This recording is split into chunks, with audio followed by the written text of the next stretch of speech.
کے رہے گا، کوئی سبب کوئی طاقت اس کو روک نہیں سکتا۔ اب اللہ رب العزت نے فرمایا آپ اس کو پکڑا تو دوبارہ لاٹھی کرو۔ فرمایا ایک ہماری نشانی یہ ہے۔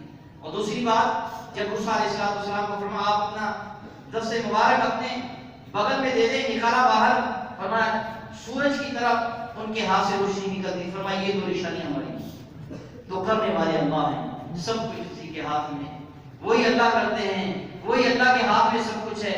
یہ یقین ہمارا بن جائے، یہ ہمارے پیارے آقا حضرت محمد عربی صلی اللہ علیہ وسلم نے ہمیں یہ سبق سکھایا ہے۔ ایمان بنے گا، یقین بنے گا، حالات بنے گی۔ اس لیے فرمایا جددوا ایمانکم، جددوا ایمانکم، اپنے ایمان کو تازہ کر لیا کرو۔ اللہ کے نبی کا فرمان ہے، قیل کیف نجدد ایماننا قال اقصد من قول لا الہ الا اللہ، تم کثرت سے لا الہ الا اللہ کی باتیں کرتے رہو۔ موسیٰ علیہ السلام جب بنی اسرائیل والوں کو یہ سارا ہو گیا جادوگر، جب یہ موسیٰ علیہ السلام نے لاٹھی ڈالی جادوگروں کے سامنے، تو وہ جتنے سانپ ان کے بنے تھے سب کو ایک لقمہ بنا۔ اب ایمان اور غیر ایمان کا فرق بھی اب اللہ ہمیں یہاں بتا رہے ہیں کہ جادوگر کو فرعون نے بلوائے اور کھانے کھلائے، صدر ہاؤس میں ان کو رکھا، اور پھر وہ فرعون کو کہنے لگے اگر ہم موسیٰ علیہ السلام کو ہرائیں تو آپ ہمیں کیا دیں گے؟ دیکھو جب ایمان نہیں ہوگا تو غیر ایمان اپنے اسباب کو بلائے گا، عہدوں کو، ڈگریوں کو، حکومت کو، مال کو، اسبابوں کو، کپڑوں کو، کھانوں کو، ان چیزوں کو، دنیاوی شکلوں صورتوں کو۔ اب ایمان نہیں ہے، یہ قرآن کی خبر ہے۔ ایمان کے جادوگروں کے دل میں نہیں ہے، یہ دنیاوی مراتب، دنیاوی منصب اور عہدے فرعون سے مانگ رہے ہیں۔ اگر موسیٰ علیہ السلام کو ہم نے ہرا دیا تو آپ ہمیں کیا دیں گے؟ اب ہمیں اللہ ایمان اور غیر ایمان کا فرق ہمیں یہاں بتانا چاہ رہے ہیں۔ تو فرعون نے ان کو کہا کہ آپ میرے مقربین لوگ میں سے بن جائیں، بس نام تو مصر کے اوپر فرعون کا چلے گا، حکومت تمہاری ہوگی، جو تم چاہو گے تمہیں ملے گا، جو میری حکومت کے اندر جو بڑے بڑے اہم قسم کے عہدے ہیں وہ سب تمہارے نظر، فلاں منسٹر تمہیں بنا دیں گے، وفاقی وزیر تمہیں بنا دیں گے، یعنی جو اہم عہدے ہیں اور بڑے بڑے مراتب سے تمہیں نوازا جائے گا، اور اپنے قریب سے قریب ترین بندوں میں تمہیں بنا دوں گا۔ اگر تم نے موسیٰ علیہ السلام کو تم لوگوں نے ہرا دیا، میدان میں پہنچ گئے، جب جادوگروں نے وہ لاٹھیاں اپنی ڈال دی اور موسیٰ علیہ السلام کو حکم ہوا کہ آپ اپنی لاٹھی ڈالیں، جب لاٹھی ڈال دی تو ان سارے بلاؤں کو موسیٰ علیہ السلام کی لاٹھی نے ایک لقمہ بنا لیا۔ جب یہ منظر دیکھا انہوں نے فوراً سجدے کے اندر گر گئے۔ اب کچھ وقت پہلے مطالبہ کر رہے ہیں کہ ہمیں مال مل جائے، حکومت مل جائے، آپ اپنے مقربین میں سے ہمیں بنا لیں، یہ صدر ہاؤس میں ہمارا آنا جانا ہو، آپ کے ساتھ ہمارا اٹھنا بیٹھنا ہو۔ تھوڑی دیر پہلے اب جب یہ منظر دیکھا سجدے میں گر گئے اور کہنے لگے ہم موسیٰ علیہ السلام اور اس کے رب پہ ایمان لا چکے ہیں۔ تو فرعون نے کہا تھوڑی دیر پہلے تو تم عجیب باتیں کر رہے تھے کہ یہ ہمیں دے دو، یہ ہمیں دے دو، اب یہ ساری چیزیں تم بھول گئے۔ فرمایا اب ہمیں اللہ نظر آ گیا، ہمیں آخرت نظر، اب تم نے جو چاہیں، ہمیں ابھی مراتب کی ضرورت نہیں ہے، آپ کے عہدوں کی ضرورت نہیں ہے، آپ کی حکومت کی ضرورت نہیں ہے، آپ کی مصاحبت کی ہمیں ضرورت نہیں ہے، آپ کے ہم مقربین بن جائیں اس کی ضرورت نہیں ہے۔ تو فرعون نے اللہ پروگرام بھی دے دیا کہ اگر تم اس میں بضد رہے تو پھر تمہارے مخالفوں سے تمہارے اعضاء کو کٹوا دوں گا۔ انہوں نے کہا جو چاہو کرو، ہم اللہ پہ ایمان لائیں گے۔ جب ایمان آئے گا تو آخرت کو دیکھے گا، وہ دنیا کے اسبابوں کو نہیں دیکھے گا، آخرت کی زندگی بڑی اس کو دیکھے گا۔ اب فرعون کا یہ سارا نظم، یہ ساری بنایا ہوا پروگرام ملیا بیٹھ ہو گیا۔ اللہ تعالیٰ نے فرمایا آپ بنی اسرائیل والوں کو لے کر چلے۔ ایک واقعہ اللہ پاک ہمارا ایمان بنانے کا یہ ہمیں بتا رہے ہیں قرآن کے اندر۔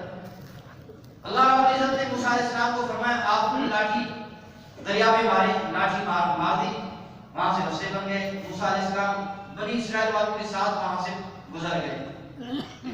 اب موسیٰ علیہ السلام نے یہ سوچا کہ لاٹھی مارو تو پانی چل پڑے۔ اللہ نے قرآن کے اندر فرمایا وَاتْرُكِ الْبَحْرَ رَهْوًا إِنَّهُمْ جُندٌ مُغْرَقُونَ، اے موسیٰ علیہ السلام لاٹھی کے لگانے اور نہ لگانے سے اس دریا نہیں چلتا، یہ تو ہمارے عمل سے چلتا ہے، ہمارے ارادے سے چلتا ہے۔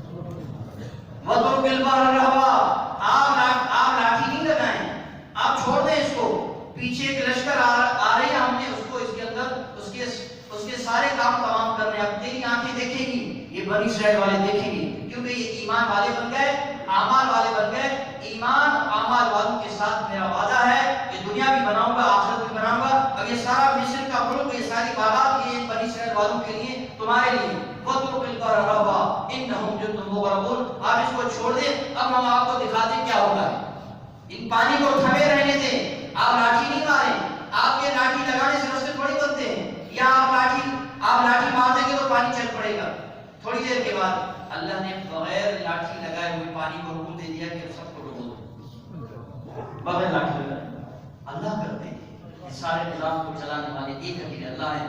یہ ہمارا نغمہ بن جائے، یہ ہمارا پہلا نمبر ہے تبلیغ کے اندر، لا الہ الا اللہ محمد رسول اللہ، یہ پہلا نمبر ہے تبلیغ کے اندر۔ اب جب یہ نمبر ہمارا پک جائے گا اور ایمان جب ہمارے دل کے اندر پیدا ہو جائے گا، پھر ہمارے سارے معاملات ٹھیک ہوں گے۔ صداقت ہے، امانت ہے، دیانت ہے، حیا، ایسا حیا کا منظر دیکھیں گے کہ ہم سوچ نہیں سکتے، اور دیانت کا ایسا منظر دیکھیں گے کہ ہم سوچ بھی نہیں سکتے۔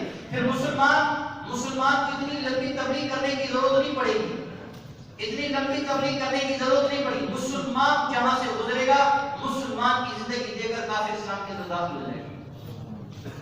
جب ایمان بنے گا، ایمان اس کو عمل پہ لائے گا، ایمان اس کو حکم پہ لائے گا، ایمان اس کو نماز پہ لائے گا، ایمان اس کو قرآن پڑھنے پہ لے کر آئے گا، ایمان اس کو سچ بولنے پہ لائے گا، دیانت پہ لائے گا، حیا پہ لائے گا، ایمان اس کو اس پہ لائے گا کہ تیری ماں ہے، یہ تیرا باپ ہے، یہ تیرا دادا ہے، یہ تیری بیوی ہے، یہ تیرے بچے ہیں، یہ تیرے پڑوسی ہیں، یہ سماج ہے، یہ قوم ہے، یہ ملک ہے، اس کے حقوق پورے کرنا، یہ ایمان اس کو بتائے گا، ایمان اس کو بتائے گا، ایمان اس کی رہنمائی کرے گا۔ ایمان جب دل کے اندر آ جائے گا تو یہ نظام اللہ تعالیٰ بنا دیں گے۔ ہمارے پیارے نبی صلی اللہ علیہ وسلم نے اس پہ محنت کی، 13 سال آپ مکی زندگی میں تھکتے رہے، محنت کرتے رہے، میں یاوینی میں ینصرنی، کون ہے مجھے ٹھکانہ دے گا، کون ہے میری مدد کرے گا۔ اکیلے آپ چلتے رہے، پھرتے رہے، کبھی طائف جا رہے ہیں، کبھی مینا کی گھاٹی میں جا رہے ہیں، دعوت دے رہے ہیں۔ جب انہوں نے دیکھا کہ اس کی دعوت تو بڑھتی چلی جا رہی ہے اور لوگ اس کے حلقہ احباب بنتے چلے جا رہے ہیں، انہوں نے پروگرام بنایا، نعوذ باللہ اب حضور صلی اللہ علیہ وسلم کو قتل کر دیں۔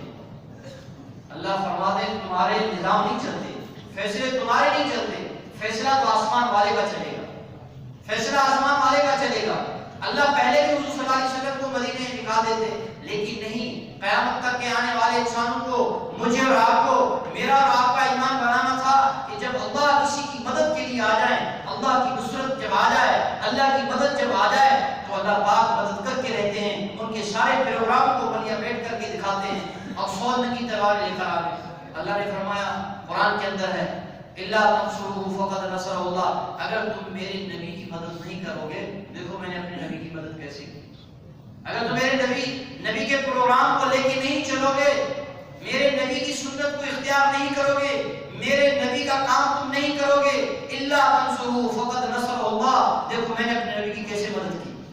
اکیلے طریق بنائے، 100 رنگی تلواروں کے بیچ میں سے حضور کو اللہ نے نکالا اور مٹی اٹھائی، آپ نے یوں پھینکا، یہ مٹی اللہ نے سارے آدمیوں کی آنکھوں میں پہنچا دی۔ حضور صلی اللہ علیہ وسلم کو فرمایا آپ تشریف لے جائیں، مدینے چلے۔ سیدنا ابوبکر صدیق کو لیا، غار میں پہنچ گئے تاکہ معاملہ کو ٹھنڈا ہو جائے تو آگے سفر کریں۔ وہ جو قیافہ شناس تھا، کھوجی جو نشان قدم لینے والا، اس نے سارے مجمع کو لے لیا، اس ساری ننگی تلواریں اور اپنے جوش کے ساتھ، طاقت کے ساتھ، بس ابھی نعوذ باللہ حضور کو پکڑتے ہیں، ابھی کچھ کریں گے۔ مکہ ہوئی کا قوم سارے لوگ جمع ہو گئے، آپ صلی اللہ علیہ وسلم اکیلے، سیدنا ابوبکر صدیق ساتھ ہیں، نشان قدم لیتے ہوئے غار میں پہنچا دیا سارے مجمع کو۔ جب وہاں پہنچے تو اللہ کا اگلا نظام چل چکا تھا۔ اللہ نے عنکبوت کو کہا، مکڑی کو کہا کہ آپ نے اس پہ غار کے اوپر اپنا گھر بنا دیں، جالی بن گئی اور کبوتری نے انڈے دے دی۔ جب وہ پہنچے تو ان کو وہ خود ہی دلالت کر رہے ہیں، لے کر بھی مجمع کو خود آئے اور یہ دلالت کر رہے ہیں کہ اگر یہاں ہوتے تو یہ جالی ٹوٹ جاتی، ہمیں پتہ چل جاتا۔ تو لہٰذا اس جالی سے، اس نوعیت سے، اس صورتحال سے یہ پتہ چل رہا ہے کہ اس غار کے اندر یہاں کوئی بھی نہیں ہے. اور اللہ کے نبی صلی اللہ علیہ وسلم خود سیدنا ابوبکر صدیق اندر ہے، سیدنا ابوبکر صدیق ڈر رہے ہیں اور حضور صلی اللہ علیہ وسلم سے عرض کریں اللہ کے رسول اگر یہ پیچھے دیکھ لیں تو ہمیں تو دیکھ لیں گے. کیا وہ کلمات ہیں ہمارے نبی کے ایمان بنانے والے کلمات، یقین بنانے والے کلمات. حضور صلی اللہ علیہ وسلم نے فرمایا اے ابوبکر، اے ابوبکر تم دو کے متعلق آپ کا کیا خیال ہے جس کا تیسرا اللہ ہو. اذ ہما فی الغار اذ یقول لصاحبہ لا تحزن ان اللہ معنا. یہ تسلی دے رہے تھے، اللہ ہمیں بتا رہے ہیں کہ میرے نبی اپنے ساتھی کو یقول لصاحبہ، اپنے ساتھی کو یہ تسلی دے رہے تھے لا تحزن آپ گھبرائیں نہیں، اے ابوبکر اللہ ہمارے ساتھ ہے. جس کے ساتھ اللہ ہو جائے اس کو کوئی نقصان پہنچا نہیں سکتا. تو میرے محترم بھائی دوستو، یہ ایمان بن جائے، یہ یقین بن جائے، یہ ہمارا جذبہ بن جائے کہ اللہ کے علاوہ ہمارے مسائل کو کوئی حل کرنے والا نہیں. یہ ایمانی جذبہ کب بنے گا؟ اس کے لیے امام الانبیاء کی مبارک محنت کی ضرورت ہے.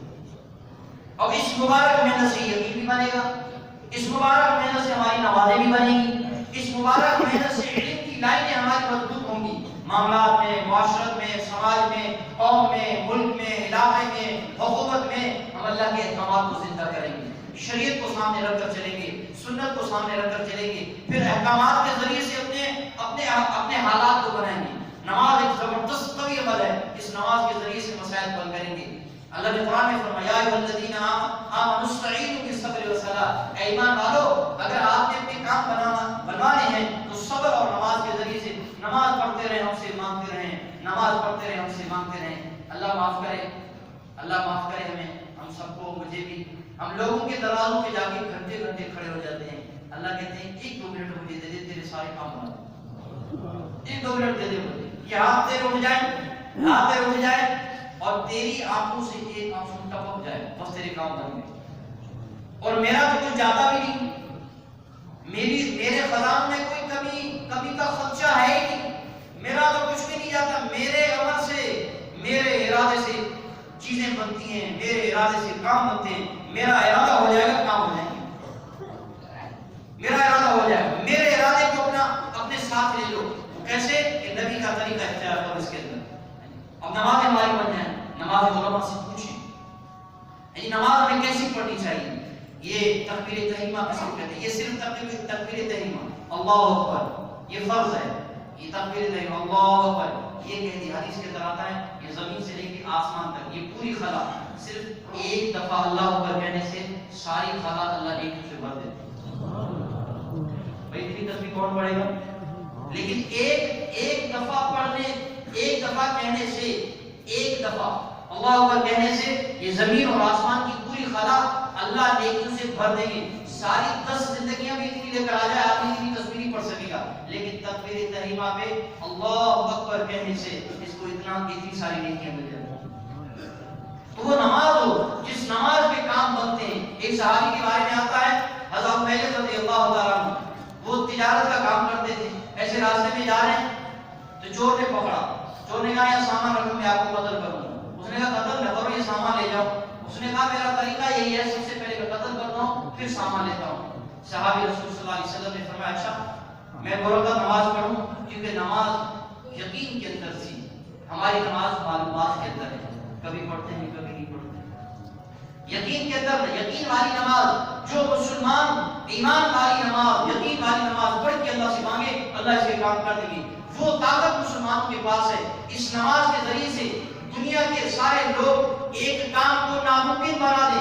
ساری دنیا کے لوگ ایک کام کو ناممکن بنا دے. ہمارا دیہاتی آدمی نہ اس نے لندن دیکھا، نہ اس نے امریکہ دیکھا، نہ اس نے کسی یونیورسٹی کو دیکھا. ایک عام سے عام ایک آدمی، دیہاتی آدمی ایمان والا ہے، یقین والا ہے، عمل والا ہے، سنت زندگی اس کے زندگی کے اندر ہے. یہ 2 رکعت نماز پڑھ لے، وہ ناممکن کام جو دنیا کے لوگ کہہ بیٹھے ہیں یہ ناممکن نہیں ہوگا. یہ ہمارا دیہاتی ساتھی، یہ ہمارا دیہاتی بھائی اس 2 رکعت نماز کے ذریعے سے ناممکن کو ممکن بنا سکتے ہیں. اتنی بڑی طاقت والی چیز ہمارے پاس ہے، اتنی بڑی قوت والی نماز ہمارے پاس ہے. تو صاحب نے کہا 2 رکعت پڑھو، اس نے کہا پڑھو.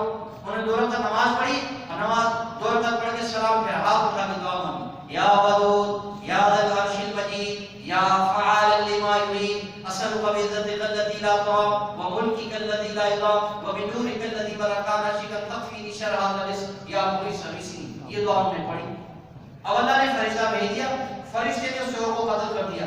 فرشتہ کہنے لگے کہ جب آپ نے پہلی دفعہ یہ دعا پڑھ لی تو سارے آسمان کے دروازے کھڑکھڑانے لگے. جب دوسری دفعہ آپ نے دعا کو پڑھنے لگے تو سارے آسمان میں چیخ و پکار شروع ہو گئی. جب آپ تیسری دفعہ پڑھنے لگے تو میں نے اللہ سبحانہ وتعالیٰ سے درخواست کی اے اللہ یہ مصیبت زدہ ہے, اس کی مدد کے لیے مجھے مقرر کر دیا جائے. اللہ نے مجھے اجازت دے دی.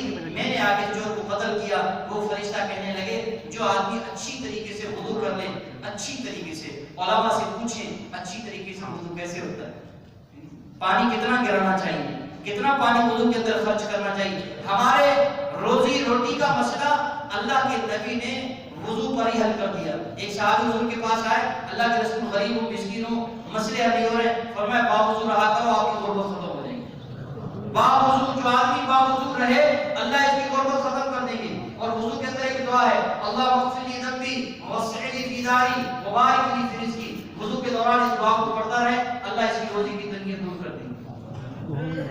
اس فرشتے نے کہا جو آدمی اچھی طریقے سے وضو کرے اور پھر کیا کرے, 2 رکعت آپ نے پڑھی, 4 رکعت صلاۃ الحاجات پڑھے اور اس کے بعد یہ دعا پڑھے. اس کی حاجت چاہے مخلوق سے ہے چاہے خالق کائنات سے, اللہ اس کا کام کر دیں گے. اللہ اس کا کام کر دیں گے. تو ہمارے حالات بنیں گے اعمال سے بنیں گے, ہمارے کام تو بنیں گے اعمال سے بنیں گے. اور اعمال آئیں گے کیسے, اس کے لیے نبی والی مبارک محنت کی ضرورت ہے. ہر مسلمان ہر فرد واحد اس محنت کا ذمہ دار ہے. ہر مسلمان کے لیے محنت ضروری ہے. اس محنت کے ذریعے سے ہماری عبادات کی تمام لائنیں مضبوط ہوں گی. علم والے بنیں گے, عمل والے بنیں گے, ذکر والے بنیں گے. آپ صلی اللہ علیہ وسلم نے فرمایا جسم کے اندر 360 جوڑ ہے, ہر جوڑ کے بدلے میں روزانہ صدقہ دیا کرو. صحابہ نے عرض کیا اللہ کے رسول 360 صدقے کہاں سے لائیں گے؟ فرمایا سبحان اللہ کا پڑھنا صدقہ ہے, الحمدللہ کا پڑھنا صدقہ ہے, لا الہ الا اللہ کا پڑھنا صدقہ ہے, اللہ اکبر کا پڑھنا صدقہ ہے, لا حول ولا قوت الا باللہ کا پڑھنا صدقہ ہے, اور درود شریف کا پڑھنا صدقہ ہے, استغفار کا پڑھنا صدقہ ہے, اور مسجد کی صفائی کر دینا صدقہ ہے, 2 لڑے ہوئے کو آپس میں صلح کرا دینا صدقہ ہے, اور راستے سے تکلیف در چیز ہٹا دینا صدقہ ہے, مسلمان سے خندہ پیشانی سے ملنا صدقہ ہے. وہ سارے صدقے. فرمایا اگر یہ نہیں کر سکتے تو 2 رکعت جاز کی نماز پڑھو, 360 جوڑ کا صدقہ ہو جائے گا. ہمارے نبی نے فرمایا جو جاز کا اہتمام کرے گا جسمانی بیماریاں چھوڑنے لگیں گی. 2 رکعت اور پڑھ لے تو اس کی روزی کی تنگی اللہ پاک دور کر دیں گے. روزی کی تنگی. چھوٹی چھوٹی دعائیں ہیں, سنت اعمال, صبح شام روکنے محل کی دعائیں, ہم ان کا احترام کریں, اللہ ہمارے کاموں کو بنا دیں گے. اللہ ہمارے کاموں کو بنا دیں گے. ہاتھ دھونا سنت ہے, کھانے سے پہلے کھانے کے بعد, کھانے سے پہلے کھانے کے بعد ہاتھ دھونا سنت. ہاتھ دھونے کے دوران ایک دعا اللہم اشفاک وارویت فہنینا ورزقنا وطبت فصلتنا وطبت فزدنا. یہ دعا اگر پڑھ لے ہاتھ دھونے کے دوران, ہاتھ دھو رہا ہے یہ دعا پڑھ رہا ہے, اس کو پیٹ کی بیماری نہیں لگے گی. اللہ کے نبی نے ہمیں ایک پوری زندگی دی ہے, کامیاب زندگی دی ہے. اگر ہم اس پہ آ جائیں گے ہمارے مسئلے ہوتے چلے جائیں گے, ہماری پریشانیاں دور ہوتی چلی جائیں گی. تو بھائی ہم علم والے بنیں, نمازیں ہماری ٹھیک ہو جائیں, تسبیح تلاوت کا اہتمام ہو, روزانہ قرآن کریم کا تلاوت کا اہتمام کریں. روزانہ ہر مسلمان روزانہ قرآن پڑھے روزانہ. اور ایک چھوٹی سی صورت, ایک شخص حضور صلی اللہ علیہ وسلم کے پاس آئے, اللہ کے رسول غریب ہوں مقروض ہوں قرض ہیں. فرمایا ایک چھوٹی سی صورت ہے سورہ اخلاص گھر کے اندر پڑھ کے گھر کے اندر داخل ہو کے سورہ اخلاص پڑھو, آپ کی غربت اور مسکینی ختم ہو جائیں گے. لیکن اس کا طریقہ بتایا. فرمایا گھر کے اندر داخل ہونے سے پہلے آپ گھر کا دروازہ بجائیں اور پھر اس کے بعد آپ دائیں پاؤں سے داخل ہوں, سلام کریں, درود پڑھیں, اور اس کے بعد یہ سورہ اخلاص پڑھیں. ساری غربت اور قرضے گھر کے اندر جو حالات ہیں یہ سب ختم ہو گئے. وہ صحابی صلی اللہ علیہ وسلم کی خدمت میں حاضر ہوئے, اللہ کے رسول آپ نے جو مجھے عمل بتایا اس عمل کی برکت سے میں بھی فیض یاب ہو گیا ہوں, میرے گھر والے بھی اور میرے پڑوس والے بھی اس عمل سے فیض یاب ہو گئے. تو بھائی ہمارے سارے مسائل کا حل اللہ کے پیارے نبی صلی اللہ علیہ وسلم کی پاکیزہ زندگی کے اندر موجود ہے. اس کی ہم نے نیت کرنی ہے کہ بھئی ان عملوں کو ہم نے کرنا ہے اور مبارک محنت میں ہم نے لگنا ہے. ہمارے اعمال درست ہو جائیں گے, ہمارے حالات اللہ درست کر دیں گے, ہمارے حالات اللہ درست کر دیں گے, اور ہمارے اخلاق اچھے ہو جائیں. پھر بھائیوں سے صحیح سلوک ہو, ماں باپ سے صحیح سلوک ہو, دیکھو ہمارے اخلاق صحیح ہو جائیں. ہر جگہ پہ پوری دنیا کے اندر اس وقت مسلمان موجود ہیں, پوری دنیا کے اندر مسلمان موجود ہیں، ہمارے اخلاق صحیح ہو جائیں، حضور والی زندگی ہمارے اندر ہو، یہ پوری دنیا کے اندر مسلمان رہنے والے ان کو اتنی تبلیغ کرنے کی بھی ضرورت نہیں، حضور کی زندگی دیکھتے چلے جائیں گے، لوگ کلمہ پڑھتے ہوئے اسلام کے اندر داخل ہو جائیں گے۔ حضور کی زندگی کے اندر اتنی کشش ہے، آپ صلی اللہ علیہ وسلم کی پاکیزہ زندگی کے اندر اتنی کشش ہے کہ جو کافر حضور کی زندگی دیکھے اور پھر اسلام کے اندر داخل نہ ہو، اس مبارک زندگی کو لانے کے لیے اس مبارک محنت کی ضرورت ہے۔ اس لیے ہم اپنے اخلاق کو بھی اچھا بنائیں گے، ماں سے صحیح سلوک ہو، باپ سے صحیح سلوک ہو، رشتہ داروں سے صحیح سلوک ہو۔ آپ صلی اللہ علیہ وسلم کے کیا وہ اعلیٰ اخلاق تھے، فتح مکہ میں آپ نے جو منظر پیش کیا اپنے اخلاق کا، اور 21 سال ستانے والے لوگ وہ مکہ کے اندر موجود ہیں، اور 21 سال ستانے والوں میں سب سے آگے ابو سفیان وہ بھی مکے کے اندر موجود ہیں۔ آپ صلی اللہ علیہ وسلم نے اعلان فرمایا، صحابی تو یوں اعلان کر رہے تھے، الیوم یوم الملحمہ، آج تو خون بہانے کا دن ہے، لیکن اللہ کے نبی صلی اللہ علیہ وسلم نے فرمایا کہ جھنڈا ایسے لے لیں، فلاں کو دے دیں اور یہ اعلان کروا دیں، الیوم یوم الملحمہ، آج تو خون بہانے کا دن نہیں بلکہ آج تو معافی کا دن ہے، آج ہم سب کو ہی معاف کر دیں گے۔ یہ اعلان کرتے ہوئے وہ صحابی جا رہے ہیں اور مکے میں پہنچے ہیں، بیت اللہ میں پہنچے ہیں۔ حضور صلی اللہ علیہ وسلم نے مشورہ کیا، ابو سفیان مکے کے اندر موجود ہیں اور یہ قوم کا بڑا بھی ہے، سردار بھی ہے، اس کا ہم کام کرتے ہیں، بلایا۔ اب وہ ڈر گئے کہ بس آج میری زندگی کی شام ہو جائے گی، آج مجھے زندہ نہیں چھوڑیں گے مسلمان۔ جب سامنے آئے، اللہ کے نبی صلی اللہ علیہ وسلم نے فرمایا جو حرم کے اندر داخل ہو جائے گا اس کو امن ہے، اب جان کے اندر جان آ گئی۔ دوسرا اعلان آپ نے سنایا، جو اپنے گھر کا دروازہ بند کر دے آج اس کو بھی امن ہے۔ پھر تیسرا اعلان جب آپ نے سنایا، جو ابو سفیان کے گھر کے اندر داخل ہو جائے اس کو بھی امن ہے۔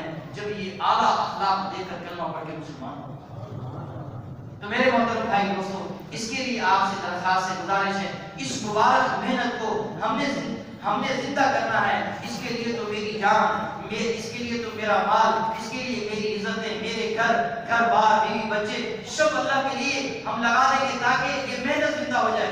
اس وقت تو 97 سال، 100 سے 3 سال کم ہو گئے مسلمانوں میں پھرتے کہ یہ محنت ہمارا کام ہے، یہ محنت ہماری ذمہ داری ہے، اس محنت کو سیکھو، اس محنت کو سیکھو۔ 100 سال ہونے والے مسلمانوں میں اس بات کو چلاتے ہوئے یہ نبی کی محنت ہر مسلمان کی ذمہ داری ہے، نبی کی محنت۔ تو بھئی اس کام کو اللہ کی بنیاد پہ کرتے چلے جائیں گے، پھر تکلیفیں برداشت کرنا بھی ہمارے لیے آسان ہے، دوسروں کی تان تشنی برداشت کرنا ہمارے لیے آسان ہے، کیونکہ اگر اللہ ہمارا مقصد بن جائے، ہماری محنت، ہماری تبلیغ، اعلاء کلمت اللہ کا جو مقصد ہے لوجہ اللہ سبحانہ وتعالیٰ بن جائے گا، تو یہ سارے کام ہمارے لیے آسان ہوتے چلے جائیں گے۔ تو بھئی اس کے لیے ہم سب اس کی نیت کریں کہ نبی کی محنت کو کریں گے۔ آپ صلی اللہ علیہ وسلم نے سوال محنت کے لیے سب کچھ لٹایا، سب کچھ دے دیا، اور یہاں تک کہ حضرت خدیجہ رضی اللہ تعالیٰ عنہ کے گھر کے اندر بھی کچھ نہیں ہے، سلام آئے، گھر کے اندر کچھ نہیں ہے، سلام آئے۔ آگے جبریل امین نے عرض کیا تھا کہ رسول اللہ رب العزت خدیجہ کو سلام دے رہے ہیں، سلام کب آئے کہ سارا گھر سارا مال حضور کو دے دیا کہ اللہ کے دین پہ خرچ کر۔ اور حضور صلی اللہ علیہ وسلم نے بھی سب کچھ لگایا، اپنی جان بھی لگا دی، جو کچھ تھا وہ بھی لگا دیا، اور بھوک برداشت کی، تکلیفیں برداشت کی، اپنی عزت کو حضور صلی اللہ علیہ وسلم نے قربان کیا۔ طائف کی وادی میں آپ کتنے ستائے گئے، مکے میں آپ کتنے ستائے گئے، آج بھی وہ مطاف، آج بھی جناب وہ حتیب موجود ہے جہاں آپ صلی اللہ علیہ وسلم کو تکلیفیں پہنچی ہیں۔ آپ حتیب کے اندر ہیں، سجدے کے اندر ہیں، اور اونٹ کی پوری پھٹی ہوئی اوجڑی، گندگی سے بھری ہوئی بدبودار اوجڑی آپ صلی اللہ علیہ وسلم کے گدی مبارک، سر مبارک پر وہ پھٹی ہوئی اوجڑی رکھ دی گئی۔ آپ صلی اللہ علیہ وسلم کے جسم اظہر پر، آپ کے کپڑوں پہ مکھی بھی نہیں بیٹھتی تھی، آپ صلی اللہ علیہ وسلم کے سر مبارک پہ جوئیں نہیں، آپ صلی اللہ علیہ وسلم کے پسینے سے ایسی خوشبو نکلتی تھی کہ مشک اور عنبر بھی اس کا مقابلہ نہ کرے، لیکن یہ پھٹی ہوئی اوجڑی اٹھا کے آپ صلی اللہ علیہ وسلم کی گدی مبارک کے اوپر رکھ دی۔ آپ مقام ابراہیم میں نماز پڑھ رہے ہیں، کپڑا ڈالا اور ڈال کے اس کو بل دے کے آپ کو کھینچا نیچے، آپ گھٹنوں کے بل نیچے گرے ہیں، اور مینا میں حج کے موسم میں آپ اعلان کر رہے ہیں کون مجھے پناہ دے کے اپنے قبیلے میں لے جائے گا۔ ایک قبیلے والے حضور صلی اللہ علیہ وسلم کو لے کر گئے، اور آپ صلی اللہ علیہ وسلم نے جا کر وہاں بات کی۔ ان کا سردار آیا اور دیکھتے ہی آگ بگولا ہو گیا اور کہنے لگے کون لے آئے اس کو؟ تو انہوں نے کہا ہم اس کو پناہ دے کر لے آئے۔ وہ کہنے لگا اگر میری قوم آپ کو پناہ نہ دیتی، نعوذ باللہ، اس نے ایسے نازیبا الفاظ آپ کے لیے اس نے کہے، اگر میری قوم پناہ دے کر آپ کو لے کر نہ آتی تو میں آپ کے جسم سے آپ کی گردن الگ کر دیتا. آپ صلی اللہ علیہ وسلم کو بڑے سختی سے نازیبا الفاظ کہہ کے آپ کو اٹھایا. آپ اٹھے ہیں, اپنی چادر مبارک اٹھائیے اور اپنی سواری پہ بیٹھے. زور سے اس نے چونکا مارا آپ کی سواری کو. آپ کی سواری بتکی, آپ اوپر سے نیچے آ کے گرے ہیں. یہ منظر عرش والی ذات دیکھ رہی ہے, آپ اکیلے ہیں اور اس منظر کو اللہ پاک دیکھ رہے ہیں. صرف آپ کے ہاتھ اٹھنے کی دیر تھی اور آپ کی زبان مبارک ہل جاتی. اس بدبخت کا کیا حشر ہوتا. تو میرے محترم بھائی دوستو, آپ صلی اللہ علیہ وسلم تھکے ہیں, گھنٹوں آپ نے بات کی ہے, گھنٹوں. ایک صحابی کہتے ہیں میں ایسے اپنے والد صاحب کے ساتھ جا رہا تھا تو ایک مجمع ہم نے دیکھا. میں نے والد صاحب سے پوچھا کہ کون ہے جو بات کیے جا رہے ہیں اور لوگ جسیاں نکال رہے ہیں, دھکے دے رہے ہیں, تالیاں بجا رہے ہیں. تو میرے والد نے کہا یہ محمد ہیں صلی اللہ علیہ وسلم اور نئے دین کی دعوت دے رہے ہیں, ہمارے آبا و اجداد کے دین کو جھٹلا رہے ہیں. فرمایا ہم چلے گئے اور جب واپس ہوئے تو سورج ہمارے سر پہ آیا. یہ صبح کے وقت میں گئے اور واپسی میں سورج ہمارے سر پہ آیا. آپ اسی حال میں کھڑے ہو کے لوگوں سے بات کر رہے تھے. تو بھئی تبلیغ کی محنت 2.5 گھنٹے کی محنت تو ہے. صبح کے گئے ہوئے وہ صحابی روایت کرتے ہیں کہ سورج ہمارے سر پہ آیا, آپ کو اسی حال کے اندر پایا ہوں. تو میرے محترم بھائی دوستو, آپ کی مکی زندگی کی قربانیاں, آپ کے مدینے والی زندگی کی قربانیاں, یہ ساری قربانیاں مل کے یہ امت بنی ہے, انسانیت بنی ہے. پھر صحابہ کو آپ نے تیار کیا, وہ مدینے سے چلے ہیں. آج ان کی قبریں تشہد علی خروجہم, ان کی قبریں اس بات کی گواہی دے رہی ہیں ہم تو جیران رسول اللہ تھے, ہم تو جیران عبید اللہ تھے, لیکن ہماری قبریں, مدینے کا رہنے والا قبر جو ہے شام کے اندر ہے, مدینے کا رہنے والا قبر یونس کے اندر ہے, مدینے کا رہنے والا مکے کا رہنے والا قبر اس کا مراکش کے اندر ہے, اور مدینے اور مکے کا رہنے والا قبر اس کا ایشیا کے اندر ہے, مدینے اور مکے کا رہنے والا اس کی قبر استنبول ترکی کے اندر ہے. کہیں مشرق, کہیں مغرب, کہیں شمال اور جنوب, یہ رہنے والے تو تھے مکے اور مدینے کے, لیکن ان کی قبریں ہمیں یہ بتا رہی ہیں کہ یہ اس مبارک محنت کو لے کے ان کی قبریں دیکھو عجب کے ملکوں کے اندر بنی ہیں. ہمیں کتنا اس پہ ہوتا ہے کہ بیت اللہ دیکھیں, حرم دیکھیں, حضور صلی اللہ علیہ وسلم کا روضہ دیکھیں. جب آپ صلی اللہ علیہ وسلم موجود ہیں, آپ کی شخصیت موجود تھی, سب سے بھاری جو عمل تھا صحابہ کو وہ یہ بات تھی کہ آپ کو چھوڑ نہیں سکتے تھے. آپ کی جدائی صحابہ سے برداشت نہیں تھی, لیکن اس محبوب عمل کو بھی چھوڑ کے صحابہ کی قبریں عجب کے ملکوں کے اندر بنی ہوئی. تو میرے محترم بھائی دوستو, اس کے لیے ہم سب اس کی نیت کریں سب سے پہلے کہ بھئی نبی کا کام میرا کام ہے, نبی کا کام میری ذمہ داری ہے. نبی کا کام پہلے نمبر پر کریں گے اور دوسرے نمبر پر ہم اپنی ضرورت اور حاجت کو دیکھیں گے. حضور والے کام کو پہلے نمبر پر کریں گے. میں دفتر والا ہوں تو دفتر میں نبی کے کام کو کروں گا. میں چھاوڑی والا ہوں تو چھاوڑی میں رہ کے حضور کے کام کو کروں گا. میں فروٹ مارکیٹ, منڈی اور سبزی منڈی میں ہوں, کپڑا مارکیٹ میں ہوں, دفتر میں ہوں, فیکٹری میں ہوں اور گھر کے اندر ہوں, کہیں پر بھی ہوں, میں سب سے پہلے نبی کے کام والا ہوں. میں حضور کے کام کو دے کر اپنی زندگی کی ترتیب بناؤں گا. تو بھائی کون اس کی نیت کرتا ہے؟ کر لیے سب نے نیت.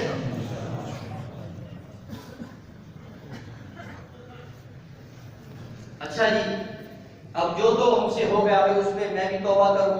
آپ اس سیدنا ابو ہریرہ رضی اللہ تعالیٰ عنہ 12,000 مرتبہ روزانہ توبہ کرتے تھے, 12,000 مرتبہ روزانہ استغفار کرتے تھے.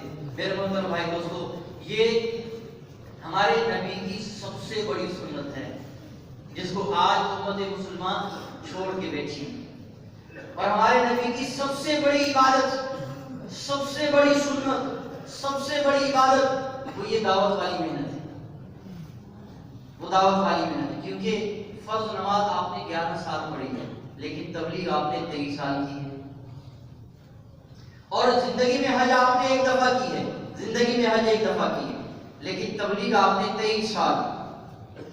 دنیا سے تشریف لے جا رہے ہیں, اس وقت بھی آپ تبلیغ کر رہے ہیں, اپنی امت کو پیغام دے رہے ہیں. الصلاۃ وما ملکت ایمانکم, اے میری امت نماز نہ چھوڑنا, اے میری امت اپنے اخلاق کو ٹھیک کرنا, ماتحتوں کے ساتھ صحیح سلوک کرنا.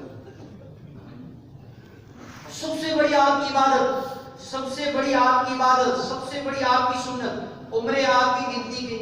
روزہ ہو تو مدینے کے اندر, روزے کے احکامات مدینے کے اندر آئے, لیکن تبلیغ آپ نے 23 سال کی ہے. یہ آپ کو سننا سب سے بڑی آپ کی سنت, یہ مبارک محنت ہے. جس مبارک محنت سے انسانیت بنے گی، معاشرہ بنے گا، ملک بنے گا، قومیں بنے گی، علاقے بنیں گے، اور یہ جتنے بھی امت کافرہ ہے یہ جنت کی دیکھتی آگ سے بچ کر جنت میں جانے والی بنے گی، اس مبارک محنت کے ذریعے سے ہوگا۔ تو بھائی اس نماز مثلا کوئی آدمی خیر کا کام نہیں کرتا ہے تو وہ اپنے آپ کو گنہگار سمجھتا ہے، مثلا کوئی آدمی کی طبیعت میں تہجد پڑھنے کی ماشاءاللہ عادت بنی ہوئی ہے، تو جس دن اس کی تہجد چھوٹ جائے بہت افسوس کرتا ہے کہ میری تہجد چھوٹ گئی ہے، بہت پریشان ہے سارا دن کہ میری تہجد چھوٹ گئی ہے۔ لیکن تہجد تو نفلی عبادت ہے۔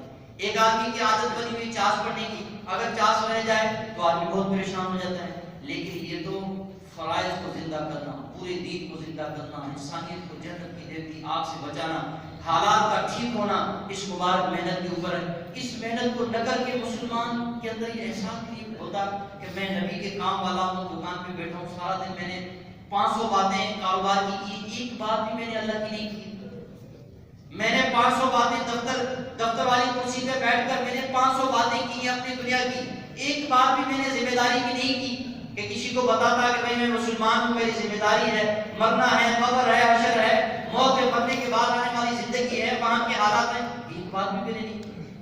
ٹھیلے پہ بیٹھا ہوں، منڈی میں بیٹھا ہوں، کپڑا مارکیٹ میں بیٹھا ہوں، فیکٹری چلا رہا ہوں، کرسی پہ بیٹھا ہوں، کبھی احساس نہیں ہوا میرے اندر کہ میں نبی کے کام والا ہوں، حالانکہ جس کام کے لیے حضور کا سب کچھ لگا ہے، حضور کا سب کچھ لگا ہے، جس کام کے لیے اس کام کو نہ کرتے ہوئے آج مسلمان کو یہ احساس نہیں پیدا ہوا۔ تو بھائی اس پہ تو میں بھی سچی توبہ کروں، آپ سب توبہ کریں، بھائی کرتے ہیں توبہ انشاءاللہ، بھائی کرتے رہیں گے اللہ ایک دن حقیقت پہ لائیں گے۔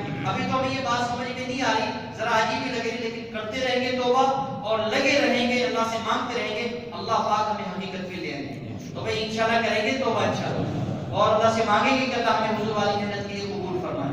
اچھا یہ بھی تقاضا یہ ہے اس مجلس کے اندر وہ ساتھی فرمائیں جو نبی والی مبارک محنت کو سیکھنے کے لیے 4 مہینے کے لیے تیار ہو جائیں، فرمائیں جی کون تیار ہے؟ افراد آئے ہیں وہ بھی کھڑے ہو جائیں، نفر جماعت کی شکل علاقے سے جماعتیں بن کے آئی ہیں، وہ انشاءاللہ تعالی ہم چلے کے لیے آئے ہیں، 4 مہینے کے لیے آئے، ماشاءاللہ موسم بھی اللہ نے بہت اچھا کر دیا ہے، پورے پاکستان کا بھی الحمدللہ، ہمارا سندھ ہے، پنجاب ہے، اطراف کے قریب کے علاقے الحمدللہ، تو بھائی انشاءاللہ ہم نے نکلنا ہے،